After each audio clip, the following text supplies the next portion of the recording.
আমাদের দেশে আলাদা আলাদা অনেক মন্দির রয়েছে, তাদের আলাদা আলাদা মহত্বও আছে। তাদের মধ্যে কিছু মন্দির আবার দৈবিক শক্তির জন্য বিখ্যাত, আবার কিছু মন্দির অলৌকিক শক্তির জন্য বিখ্যাত, আবার কিছু মন্দির জার ফুকের জন্যও বিখ্যাত।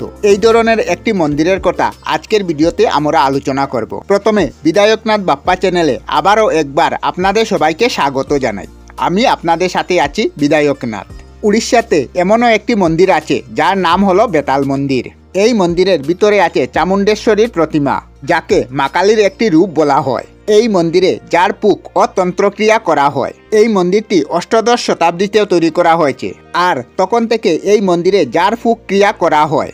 আর বলা হয় যে যদি কারো উপরে অসুর শক্তির প্রভাব থাকে বা কোনো ধরনের দোষ থাকে, অথবা কারো উপরে খারাপ শক্তি ভূত প্রেতের প্রভাব থাকে, কোনো ধরনের আসুরিক শক্তি থাকে, অর্থাৎ কোনো ধরনের নেগেটিভ এনার্জি থাকে, তাহলে এই মন্দিরে প্রবেশ করার সাথে সাথে তার শরীর থেকে আসুরিক শক্তি বা নেগেটিভ এনার্জি নষ্ট হয়ে যায়।